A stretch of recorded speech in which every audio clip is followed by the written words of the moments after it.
Baik, mahasiswa sekalian, pada kesempatan hari ini kita akan membahas materi yang sangat penting dalam dunia kerja, yaitu etika dan hak pekerja.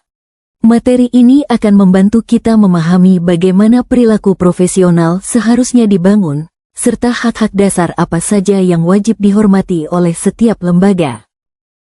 Etika dan hak pekerja. Pertama, mari kita pahami dua konsep besar, etika dan hak pekerja. Etika berbicara tentang prinsip moral yang mengarahkan tindakan kita di lingkungan kerja. Sementara itu, hak pekerja adalah bentuk perlindungan, baik hukum maupun moral, yang memastikan setiap individu merasa aman dan dihargai. Keduanya saling terkait dan tidak bisa berdiri sendiri.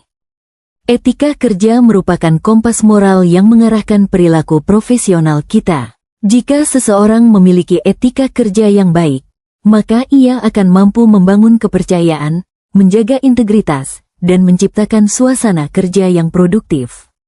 Ini adalah dasar reputasi profesional yang kuat. Selanjutnya, ada 3 nilai etika yang wajib kita pegang. Yang pertama adalah kejujuran, yaitu merupakan fondasi dari segala bentuk hubungan profesional. Yang kedua, tanggung jawab. Di sini kita dituntut untuk konsisten, memenuhi komitmen, dan mempertimbangkan dampak setiap tindakan. Yang ketiga adalah keadilan yang menuntut perlakuan setara dan objektif terhadap semua orang di lingkungan kerja. Nilai etika, hormat, profesionalisme, dan kerjasama. Ketiga hal tersebut tidak kalah penting untuk dipahami bahwa kita juga harus memiliki sikap hormat. Menghormati rekan maupun atasan akan menciptakan suasana kerja yang nyaman dan kondusif. Kemudian profesionalisme, yang tercermin melalui cara kita berkomunikasi dan bekerja. Dan terakhir, kerjasama. Tanpa kemampuan bekerja sama, sebuah organisasi tidak akan mampu mencapai tujuan besar. Selanjutnya, hak pekerja. Sekarang kita masuk ke konsep hak pekerja. Hak pekerja ini pada dasarnya adalah bentuk perlindungan minimal yang harus diberikan oleh setiap organisasi.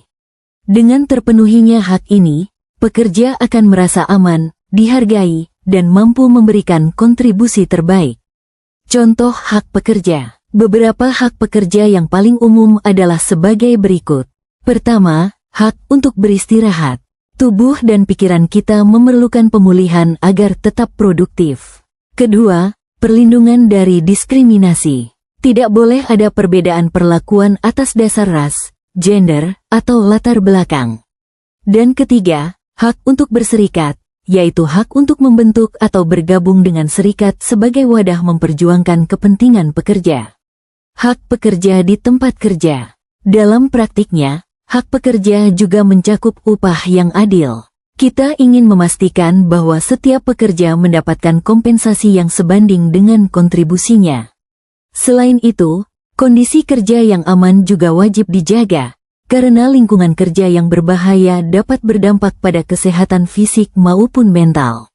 Dan tentu saja, kebebasan berserikat juga bagian dari hak pekerja, memungkinkan mereka memperjuangkan kondisi kerja yang lebih baik.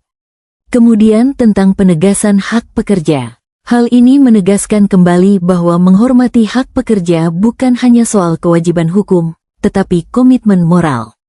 Ketika hak pekerja dihormati, maka terciptalah tempat kerja yang sehat, aman, dan suportif, yang pada akhirnya meningkatkan produktivitas organisasi.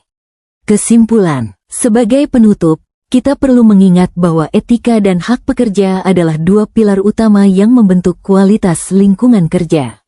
Dengan mempraktikkan etika yang kuat dan menjaga hak pekerja, kita tidak hanya mendukung kesejahteraan individu, tetapi juga memperkuat organisasi.